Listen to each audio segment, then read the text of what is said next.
bocoran ya? Kenapa? Oh samaan ini? Iya, coklat, nuansa coklat. Kayaknya sehati Pak Ustadz ya. Insyaallah. Pengumuman dulu katanya Bu, kita dengarkan terlebih dahulu oleh tim dari Bapak Ustadz. Ulang ya, 1, 2, 3. IPMI, IPMI, IPMI, kerja cerdas, kerja ikhlas. Makasih semuanya. Silakan Pak Ustadz. A'udzu billahi minasy syaithanir rajim. Bismillahirrahmanirrahim. Huwallazi khalaqakum min turab thumma min nutfah thumma min 'alaqah thumma yukhrijukum tiflan thumma litablughu ashuddakum thumma litakunu syuyukhan wa minkum may yutawaffa min qabl wa litablughu ajalan musamman wa la'allakum ta'qilun. Allah menciptakan diri kalian dari turab, tanah, makan dari makanan yang bersumber di tanah, minum dari air yang bersumber dari tanah. Itu kenapa asal muasal kejadian tidak boleh dilupakan. Kalau cepat atau lambat, siapapun yang duduk di tempat ini akan kembali ke tanah. Dari turab Allah menghasilkan nutfah, sperma yang dimiliki kaum laki-laki yang bertemu dengan sel telur. Proses itu dibentuk menjadi alaqah, segumpal darah. Dari alaqah, thumma yukhrijukum tiflan, proses itu menjadi anak-anak, dilahirkan ke muka bumi berstatus sebagai anak-anak. Thumma litablughu ashuddakum, dari anak-anak menjadi dewasa. Thumma litakunu syuyukhan, setelah dewasa akan dibuat menjadi tua. Dan kalau sudah tua, wa minkum may yutawaffa min qabl, kalian cepat atau lambat akan wafat. Dan ingat, umat Rasulullah itu diberikan jatuh tempo baina sittin wa sab'in, antara 60 dan 70. Tetapi di ayat ini, wa minkum may yutawaffa, kalian akan diwafatkan min qablu, sebelumnya.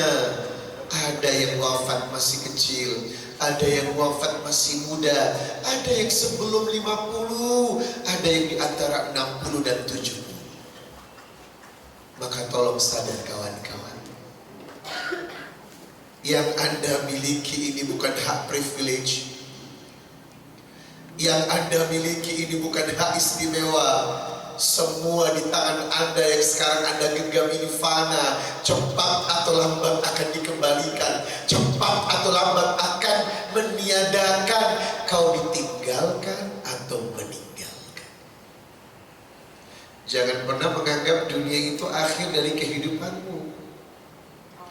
Dunia ini bukan tempat tinggal kawan, tapi tempat meninggal.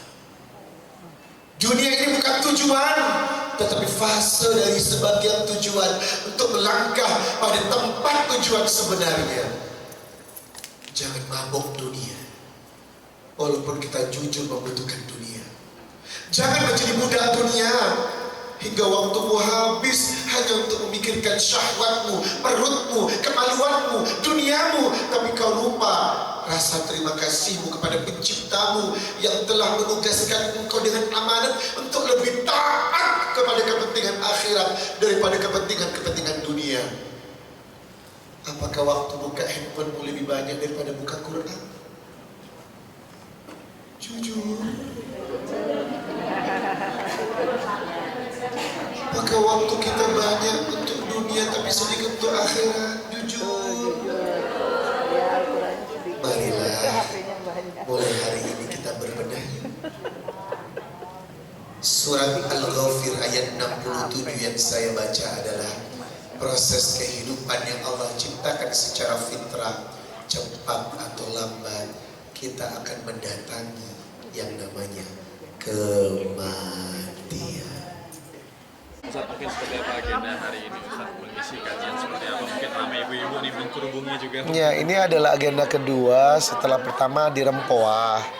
Biasanya Sabtu dan Minggu itu bisa sampai 5 agenda. Pagi sampai malam. Ini kebetulan kedua yang diselenggarakan oleh IPMI PD Bekasi.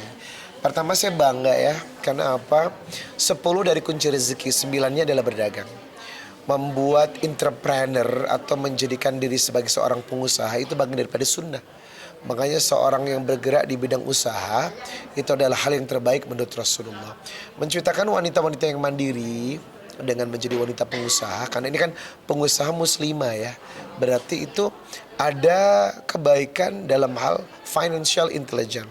Jadi wanita diajarkan mandiri, tidak bergantung kepada laki-laki, walaupun memang harusnya memang tetap nafkah dari laki-laki. Cuman ada kalanya di satu saat bisa berbuat baik dalam keluarga ketika suami lagi down, wanita mensupport di dalamnya. Dengan adanya usaha dari dia bisa menjadikan kekuatan ekonomi semakin baik. Makanya IPMI terus berkembang, semakin maju.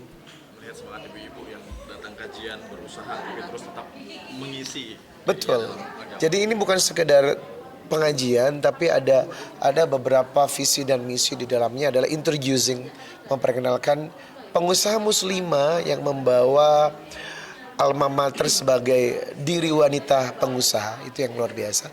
Kemudian spiritual itu penting, karena setiap perjalanan hidup itu kekuatan, dan tidak ada kekuatan melainkan bersedar kepada Allah. Makanya IPMI ini instansi dakwahnya yang memang menyelenggarakan pertemuan-pertemuan rutin pengajian seperti ini, mengakomodir semua para pengusaha muslimah untuk semakin stronger, kuat dalam menghadapi hal-hal yang di depannya nanti pasti akan membutuhkan Allah dan agama sebagai solusinya. Mungkin dengan gaya Ustaz sendiri banyak disenangi dan gampang dimasuk tentang agama oleh ibu-ibu, khususnya para ibu-ibu ini mungkin seperti apa Ustaz? Saya belajar bagaimana berdakwah. Yang penting pertama ikhlas. Saya tidak mengharapkan attention ya dari orang, tapi saya ingin menjadikan ini sebagai tujuan yang Allah dan Rasulnya memang tugaskan kepada saya sebagai seorang pendakwah. Dan kalau ada value atau penilaian dari orang suka, alhamdulillah ya. Tapi kalau ada yang nggak suka, saya mohon maaf. Nobody's perfect, tidak ada yang sempurna gitu. Banyak yang kagum juga kan, maksudnya Ustaz langsung bilang tanpa bayaran, Ustaz memanggil Ustaz gitu. Iya, saya sekarang lagi belajar untuk menjadi seorang penebar ilmu itu tidak membebankan masyarakat. Karena selama ini sering menjadi masalah tuh, tarif yang mahal, riders yang sangat membingungkan, sehingga umat itu takut apalagi mengundang ustadz public figure. Wah gitu, wah begitu. Saya ingin menghapus itu. Artinya untuk umat jangan diberatkan, kalau bisa gratis.